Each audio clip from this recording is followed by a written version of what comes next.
கிட்டத்தட்ட 1.5 வருஷம் பிரிஞ்சிருந்த கமலியும் சிவகாமியும் சந்திச்சப்போ அவங்களுக்குள்ள ஏற்பட்ட உணர்வை வார்த்தையால சொல்ல முடியாது.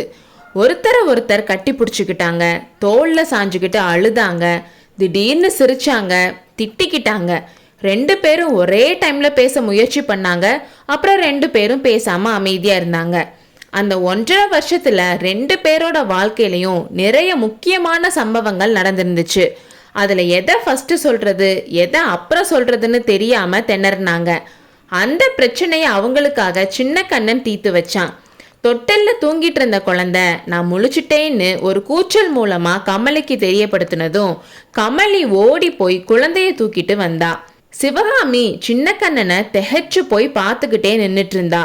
வெளியில அப்படியே சிலை மாறி நின்னாலே தவிர உள்ளுக்குள்ள அவளோட ஒவ்வொரு அணுவும் துடிச்சிட்டு இருந்துச்சு. ஏதோ ஒரு இனம் புரியாத உணர்ச்சி அவளை ஆக்கிரமிச்சிருந்துச்சு. ஏண்டி இப்படி ஜடம் மாறி நிக்கிற? சின்னக்கண்ணன் உன்னை என்ன செஞ்சான்? அவன் மேல உனக்கு என்ன கோவம்னு கமலி கேட்டதும் சிவகாமி நிஜ உலகத்துக்கு வந்தா. கமலி, இவ யாருடி? எங்கிருந்து வந்தா? எப்போ வந்தா? என்கிட்ட வருவானான்னு சிவகாமி ஏதோ உளறி உளறி பேசிக்கிட்டே 2 கைகளையும் நீட்டினா. அந்த குழந்தையும் கையையும் காலையும் ஆட்டிக்கிட்டே அவகிட்ட போறதுக்கு கையை தூக்குச்சு. உன்கிட்ட வருவானான்னு கேட்ட, அதுக்குள்ள என்னமோ மாயப்பொடி போட்டுட்ட. கள்ளி, மாமல்லருக்கு போட்ட மாயப்பொடியில கொஞ்சம் மிச்சம் இல்லாம இருக்குமான்னு சொல்லி சிரிச்சுக்கிட்டே சிவகாமி கிட்ட கமலி குழந்தைய கொடுத்தா. மாமல்லரை பத்தி சொன்னதும் சிவகாமிக்கு குஷியும் வெக்கமும் சேர்ந்து வந்துச்சு. அவ குழந்தைய வாங்கி மூக்கு மொழியுமா இருந்த அதோட முகத்தை பார்த்துக்கிட்டே, ஆமாண்டி அம்மா, ஆமா, நீ கண்ணனுக்கு போட்ட மாயப்பொடியில கொஞ்சம் மீந்து போனதை கொடுத்ததை தானே நான் மாமல்லருக்கு போட்டேன். பாரு, அப்படியே இவன் அப்பாவோட முகத்தை உரிச்சு வச்சிருக்கான். கமலி, இவன் அப்பா எங்கன்னு சிவகாமி கேட்டதும், இது என்ன கேள்வி? மாமல்லர் எங்க இருப்பாரோ அங்கதானே இவன் அப்பாவும் இருப்பாருன்னு சொன்னான். ஓ, அப்படின்னா அண்ணாவும் இன்னைக்கு அரண்மனையில தான் இருந்தாரா? சபையில என்னோட நடனத்தை பார்த்துருப்பாருல்ல, நீ ஏண்டி வரலன்னு சிவகாமி கேட்டதும், என்ன தங்கச்சி உளர்ற?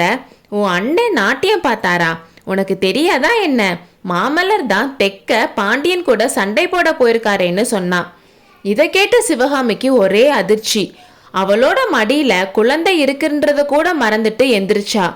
குழந்தை தரையில பொத்துன்னு விழுந்து வீல்னு கத்துச்சு. அடி பாவி, ஏண்டி குழந்தைய கீழே போட்ட? நீ நாசமா போக, உன்னை புலிகேசி கொண்டு போகன்னு திட்டிக்கிட்டே சின்ன கண்ணனை எடுத்து கொஞ்சி சமாதானப்படுத்திட்டு இருந்தா. இருந்தாலும் குழந்தை அழுதுகிட்டே இருந்தனால, அடே வாய மூட்ரியா, இல்ல புலிகேசி கிட்ட உன்னை புடிச்சிட்டு போக சொல்லட்டுமான்னு கேட்டா. புலிகேசி படையெடுத்து வந்த அந்த காலத்துல குழந்தைகளை பயமுறுத்த புலிகேசியோட பேரை சொல்லுவாங்களாமா. அதனால கமலி அப்படி சொன்னான். குழந்தை அழுகையை நிப்பாட்டினதும் கமலி சிவகாமியை பார்த்து, தங்கச்சி, மாமல்லர் பாண்டியனோட யுத்தம் செய்ய போயிருக்கிறது உனக்கு தெரியாதான்னு கேட்டா. தெரியாது அக்கான்னு சொன்னான். சபையில ஆடிட்டு இருந்தப்போ எங்கேயோ ஒரு இடத்துல இருந்து மாமல்லர் தன்னை பார்த்துட்டு இருப்பாருன்னு நினைச்சதை நினைச்சு ஏமாற்றமா இருந்துச்சு. ஆமா, கமலி சொல்றது உண்மையா தான் இருக்கணும். மாமல்லர் மட்டும் இங்க இருந்திருந்தா அந்த காட்டுப்பூனை முன்னால நம்மள ஆட சொல்லி பார்த்துட்டு இருப்பாரா? மாமல்லர் இல்லாதப்போ புலிகேசி முன்னாடி ஆடுனதை நினைச்சு அவளுக்கு ரொம்ப வெக்கமா இருந்துச்சு. மகேந்திர பல்லவர் மேல கோவமா வந்துச்சு. மாமல்லர் இல்லாத தைரியத்துல தான் நம்மள புலிகேசி முன்னாடி ஆட சொல்லி சக்கரவர்த்தி அவமானப்படுத்தி இருக்காரு. இந்த மாதிரி அவ என்னென்னமோ நினைச்சு குழம்பிட்டு இருந்தப்போ திடீர்னு மின்னல் மாதிரி ஒரு எண்ணம் குழம்பி இருந்த அவ மனசை தெளிவுபடுத்துச்சு. மகேந்திர பல்லவர் எவ்வளோ பெரிய சூழ்ச்சி பண்ணியிருக்காருன்னு புரிஞ்சிச்சு. மாமல்லர் தெக்க போயிருக்கிறப்போ மண்டபப்பட்டுல நம்மளை பார்க்காம இருக்கிறதுக்காகத்தான் சக்கரவர்த்தி நம்மளை எங்க வர வச்சிருக்காருன்னு அவ முடிவு பண்ணான். சிவகாமியோட கண்கள்ல தெரிஞ்ச கோவத்தை பார்த்து, தங்கச்சி, இது என்ன கோவம்? ஒன்னு குடிமுழுகி போலையே. மாமல்லருக்கு யுத்தம் என்ன புதுசா? பாண்டியனை தோக்கடிச்சு வெற்றி வீரரா திரும்பி வர போறாரு.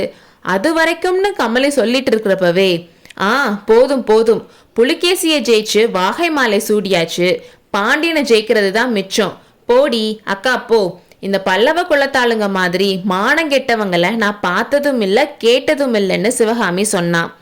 சிவகாமி சொன்னதை கேட்டு கமலிக்கு தூக்கு வாரி போட்டுருச்சு. என்ன இவ இப்படி பேசுறா? மாமல்லரோட கடைக்கண் பார்வைக்காக தன்னோட உயிரையே கொடுக்க ரெடியாயிருந்த சிவகாமி தானா இப்போ இப்படி பேசுறதுன்னு கமலி நினைச்சிட்டு இருக்கப்பவே சிவகாமியோட முகபாவம் மாறுச்சு. கமலிய கட்டி பிடிச்சுக்கிட்டு, அக்கா ஏதோ உளர்றேன், மன்னிச்சிடு, எல்லாம் விவரமா சொல்லு. மாமல்லர் எப்போ யுத்தத்துக்கு போனாரு? வாதாபி சக்கரவர்த்தி காஞ்சிக்கு வரதுக்கு முன்னாடியா? அப்புறம் அவர் கூட அண்ணனை தவிர வேற யார் யார் போயிருக்காங்க? போறப்போ அண்ணன் உன்கிட்ட என்ன சொல்லிட்டு போனாரு? என்ன சக்கரவர்த்தி கூப்பிட்டு இங்க ஆட வைக்க போறாருன்னு அவங்களுக்கு தெரியுமா? சொல்லு அக்கா, ஏன் அமைதியா இருக்க? என் மேல உனக்கு கோவமானு இன்னும் கேள்விகளை அடுக்கிக்கிட்டே போனான். கமலியும் அவளுக்கு தெரிஞ்ச வரைக்கும் எல்லாத்தையும் சொன்னான். சிவகாமி இங்க வந்து ஆட போறது அவங்களுக்கு தெரிஞ்சிருக்க வாய்ப்பில்லைனோ, கமலிக்கே இன்னைக்கு தான் தெரியும்னு சொன்னான். அக்கா, நீ ஒன்றும் தப்பா நினைச்சுக்காத. உன்னை பார்த்து எவ்வளவோ நாளாச்சு. உன்கிட்ட பேசுறதுக்கும் நிறைய விஷயங்கள் இருக்கு. உன் குழந்தையோட எத்தனை யுகம் கொஞ்சினாலும் எனக்கு ஆசை தீராது. ஆனாலும் நான் இப்போ இங்க இருக்க முடியாது. மண்டபப்பட்டுக்கு உடனே போகணும். அப்பாவிடம் இதோ சொல்ல போகிறேன் என்றாள். அடுத்த அத்தியாயத்தில் சந்திப்போம்.